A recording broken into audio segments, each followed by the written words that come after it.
Hello guys, അപ്പോൾ ഞാൻ എങ്ങോട്ടാണ് പോകുന്നതല്ലേ പറഞ്ഞുതരാം, പറഞ്ഞുതരാം. വേറെ എങ്ങോട്ടുമല്ല, ഞാൻ അവധി കിട്ടി കഴിഞ്ഞാൽ എനിക്കപ്പോഴും ഹോസ്പിറ്റലിലാണ്.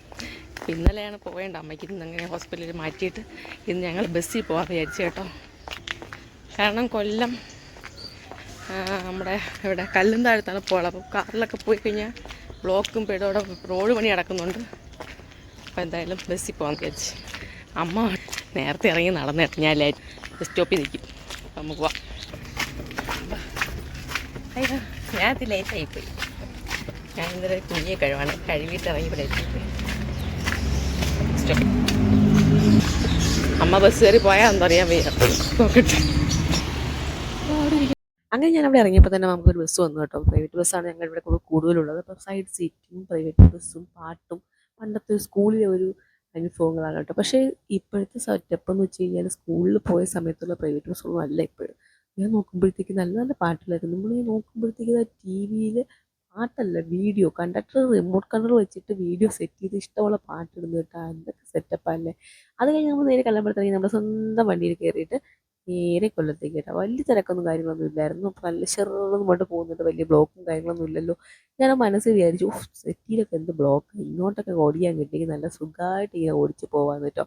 ഇവിടെ നമുക്ക് കൊല്ലം വരെ ഏകദേശം നല്ല റോഡുകളൊക്കെ എല്ലാം നല്ല ക്ലിയർ ആയിട്ട് ടാറൊക്കെ ഇട്ട് റെഡിയാക്കി കേട്ടോ. പക്ഷേ ബസ്സിൽ പോകുന്നത് ബൈ റോഡ് വഴിയാണ്. അപ്പോൾ ഞാനിപ്പോൾ അതിനുശേഷം റോഡ് റെഡിയാക്കിയ ശേഷം ആദ്യമായിട്ടാണ് ഞാൻ ബസ്സിൽ പോകുന്നത്. അപ്പോൾ നോക്കുക നല്ല രസമുണ്ട് കേട്ടോ. മേഖലയിൽ കൂടെ ബൈ റോഡ് പോകുമ്പോൾ താഴെ കൂടെ നമ്മുടെ ഒരു ഹൈവേ പോകുന്നത്, അതുവഴി നമ്മൾ കാറിലൊക്കെ പോകുകയാണെങ്കിൽ താഴെ കൂടെയാണ് പോകുന്നത് കേട്ടോ. അപ്പോൾ അത് ഏകദേശം അരമണിക്കൂറോട് കൊല്ലത്തൊക്കെ എത്തും. പക്ഷേ ഇത് നമ്മൾ പെട്ടുപോയി ഗൈസ്, നല്ല സമയമെടുത്തു.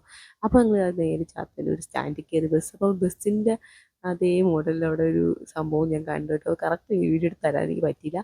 അങ്ങനെ ഓടി ചാത്തന്നൂർ കഴിഞ്ഞ് ഓടിപ്പടത്തെത്തിയപ്പോൾ ഇതാ കിടക്കുന്നു. മുമ്പേ പോയി ഫാസ്റ്റ് അല്ല, സൂപ്പർ ഫാസ്റ്റ് അവിടെ കിടക്കുന്നേ ഉള്ളൂ. ഞങ്ങൾ കല്ലമ്പലത്ത് വെച്ച് കണ്ട വണ്ടി കേട്ടോ. നല്ല തിരക്ക്, കൊട്ടിയത്ത് എത്താൻ വേണ്ടിയിട്ടുള്ള തിരക്കാണ് കേട്ടോ. അപ്പോൾ ഫ്രണ്ടിലും ബാക്കിലോട്ട് നോക്കുമ്പോൾ ഫുള്ള് തിരക്ക്. ആ ഹൈവേ വഴി നമ്മുടെ ബൈപ്പാസ് വഴി കയറി വന്നു കഴിഞ്ഞാലും ഇതേപോലെ വന്ന് കിടക്കേണ്ടി വരും കേട്ടോ. എങ്ങനെയായാലും നല്ല സുഖമായിട്ട് ഏകദേശം 1.5 മണിക്കൂറോടെ കിടന്നാൽ ഇവിടെ നിന്നുള്ള ബ്ലോക്ക് ഇതാ അങ്ങ് കാണുന്ന ബസ് കണ്ടോ, അവിടം വരെ അല്ല, അതും കഴിഞ്ഞുണ്ട്. ഇത് നമ്മുടെ കൊട്ടിയം ജംഗ്ഷൻ എത്തുന്നേ ഉള്ളൂ. ഇവിടെയാണ് ഇപ്പം കൊല്ലത്തും തുടങ്ങി ഇത്രയും ബ്ലോക്ക് എന്ന് ഞാൻ അറിഞ്ഞത്. അങ്ങനെ അതൊക്കെ താണ്ടി ഇതാ കൊല്ലത്തെത്തി. കൊല്ലം നമ്മുടെ ഡിപ്പോയാണ് കാണുന്നത്, KSRTCയുടെ ഡിപ്പോ ആണ് ഈ കാണുന്നത് കേട്ടോ. ഡിപ്പോ താഴെയാണ്, വലിയൊരു ഗാരേജാണ്. അവിടുന്ന് ഏകദേശം 1 മണിക്ക് ഡോക്ടറോട് എത്താൻ പറഞ്ഞിട്ടുണ്ടായിരുന്നു. ഞങ്ങൾ എത്തിയപ്പോൾ തന്നെ ഏകദേശം 1:15 കേട്ടോ. 11:30 മണിക്ക് ഇറങ്ങി ഞങ്ങൾ വീട്ടിൽ നിന്ന്. ഇത്രയും സമയം എടുത്ത് എത്താനായിട്ട്. അപ്പോൾ അവിടെ നിന്നൊരു കൊട്ടാരക്കര പ്രിയദർശിനി ബസ്സായിരുന്നു. അമ്മയ്ക്കൊരു പ്രിയദർശിനി ടിക്കറ്റ് എടുത്ത്, എനിക്ക് ടിക്കറ്റ് എടുക്കണ്ടല്ലോ. അങ്ങനെ ഒരു പ്രിയദർശിനി ടിക്കറ്റ് എടുത്തുകൊണ്ട് ഞങ്ങൾ കാണിച്ചതാണ് കേട്ടോ. അങ്ങനെ അത് കഴിഞ്ഞ് നേരെ കല്ലുവാതിക്കൽ ഇറങ്ങി. കല്ലുവാതിക്കല, കല്ലുംതാഴത്ത് ഇറങ്ങി ഡോക്ടറെ കാണാനായിട്ട് പോവുകയാണ് കേട്ടോ. ഡോക്ടറെ കാണാൻ പോയി. ഡോക്ടറെ കണ്ടു കഴിഞ്ഞ് അവിടെ നിന്ന് തന്നെ ഒരു കോഫിയും ഒരു കട്ട്ലേറ്റും കഴിച്ചിട്ട് വരാമെന്ന് വിചാരിച്ചു. കാരണം ഫുഡൊന്നും കഴിക്കാൻ ഞങ്ങൾ പോയത്. പിന്നെ അവിടെ നിന്നൊന്നും ഫുഡ് കഴിക്കാൻ സൗകര്യം സത്യം പറയാൻ നല്ല കടകളൊന്നും ഇല്ലായിരുന്നു. പിന്നെ ഞങ്ങൾ അവിടെ നിന്ന് ഹോസ്പിറ്റലിൽ തന്നെ ഒരു ചെറിയ കോഫിയും ഒരു കട്ട്ലേറ്റൊക്കെ വാങ്ങി കഴിച്ചിട്ട് നേരെ തിരിച്ച് വീട്ടിൽ വന്നു കേട്ടോ. വീട്ടിലേക്ക് തിരിച്ച് വന്നില്ല, വരാൻ വേണ്ടി പോകണം. അപ്പോൾ നമ്മുടെ കല്ലുംതാഴ് ഇതായപ്പോൾ ഇതാണ് അവസ്ഥ, ഫുള്ള് ബ്ലോക്കാക്കി അടച്ചിട്ടിരിക്കുകയാണ് കേട്ടോ. അത് ഓപ്പൺ ആക്കുകയാണെന്നുണ്ടെങ്കിൽ നമുക്കൊരു 1.5-3 മണിക്കൂർ നമുക്ക് ഓടി എത്താൻ പറ്റും. ഇതിപ്പോൾ നമ്മൾ ചുറ്റിക്കറങ്ങി അവിടെ വരാൻ പറ്റുള്ളൂ. ഇപ്പോൾ റോഡുകളും ബ്ലോക്കും ഫുള്ള് വെള്ളവും മഴയും ഒക്കെ തന്നെയാണ്. അവിടെ നിന്നും പിന്നെ വേറൊരു പ്രൈവറ്റ് ബസ്സാണ് കിട്ടിയത്. ബസ്സിൻ്റെ പേര് എനിക്കറിയത്തില്ല. അവിടെയുള്ള ബസ്സുകൾ എനിക്ക് അത്ര പരിചയമില്ല കേട്ടോ. അവിടെ നിന്ന് ബസ് കയറി വീണ്ടും സൈഡ് സീറ്റും മഴയും ഒക്കെ ആയിട്ട് ഞങ്ങൾ തിരിച്ചു വരികയാണ്. അപ്പോൾ എനിക്ക് പിന്നെ നമ്മൾ അവിടെ നിന്ന് നേരെ നോക്കുമ്പോൾ തിരുവനന്തപുരം ഫാസ്റ്റ് കിടക്കുന്ന കയറിയപ്പോൾ നമ്മൾ കണ്ടു. ഞാൻ നോക്കും നമ്മുടെ സ്വന്തം ആറ്റിങ്ങൽ ഡിപ്പോയിലെ വണ്ടിയാണ് കേട്ടോ.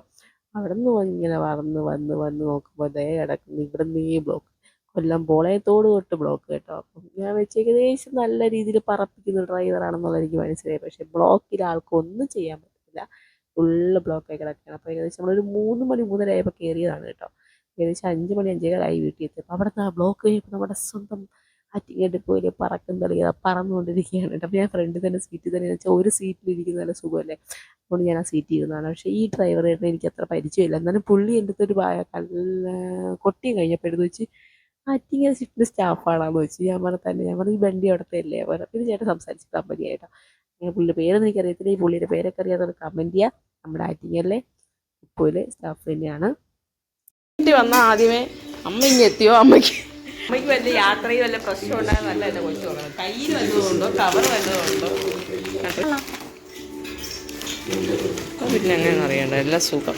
അയ്യോ വൗ മൂടിപ്പോയി കിടക്കണ്, തണുക്കണായിരിക്കും.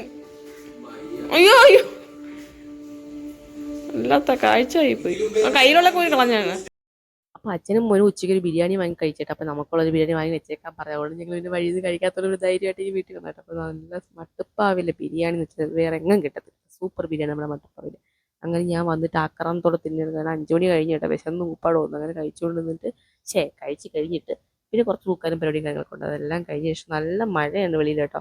വല്ലാത്ത കാലാവസ്ഥയാണ്. ഇന്ന് ഡ്യൂട്ടി ഇല്ലാത്തതുകൊണ്ടുള്ള, അല്ലെങ്കിൽ പിന്നെ ഡ്യൂട്ടി പോയി കഴിഞ്ഞാൽ മഴയത്ത് ഒന്ന് ആലോചിക്കാൻ വയ്യ. ബ്ലോക്കും മഴയും ബഹളമാണ്. അങ്ങനെ അതെല്ലാം കഴിഞ്ഞ് വിളക്ക് എത്തിയപ്പോൾ ലൈറ്റ് കിടക്കും കാര്യങ്ങളെല്ലാം കഴിഞ്ഞ ശേഷം ഇത് രാത്രി എന്താ എന്നുള്ള ക്വസ്റ്റ്യൻ മാർക്ക്. പക്ഷെ ഞാനിപ്പോൾ ഫുഡ് കഴിച്ചുകൊണ്ട് എനിക്ക് രാത്രി ഇതൊന്നും വേണ്ട, അമ്മയ്ക്കൊന്നും വേണ്ട. ഇനി ഇരുന്ന് കുറച്ച് ബിരിയാണി ആയിട്ട് അച്ഛനും മോനും കൊടുത്തങ്ങ് അഡ്ജസ്റ്റ് ചെയ്തിട്ട്, അപ്പോൾ ഇന്നത്തെ രാത്രിത്തെ ഫുഡ് ഇനി ഉണ്ടാക്കലും കാര്യങ്ങളൊന്നുമില്ല. അപ്പോൾ ഞാൻ എന്താ ഇവിടെ എന്താ കാണിക്കുന്നത്, ഞങ്ങളുടെ ഫിഷ് ടാങ്കിൽ ഞാൻ ഫൈറ്റർ ഇട്ടിട്ടുണ്ട്. ഫൈറ്റർ കൂടെ കുറച്ച് കഴിയുമ്പോൾ ചത്തുപോകും കേട്ടോ. പിന്നെ ഞങ്ങൾ മടുത്ത് ഇപ്പം ഞാൻ 2 ഗപ്പി നമ്മൾ വാങ്ങിക്കൊണ്ടിട്ട്, വാങ്ങിയതല്ല നമ്മുടെ താഴത്തെ കുളത്തിലുണ്ട്, അതിനെ പിടിച്ചുകൊണ്ട് കേട്ടു.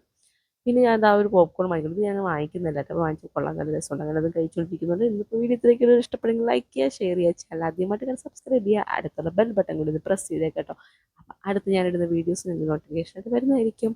പുതിയൊരു വീഡിയോ ആയിട്ട് വരുന്നവരെ ബൈ ബൈ, ഗുഡ് നൈറ്റ്.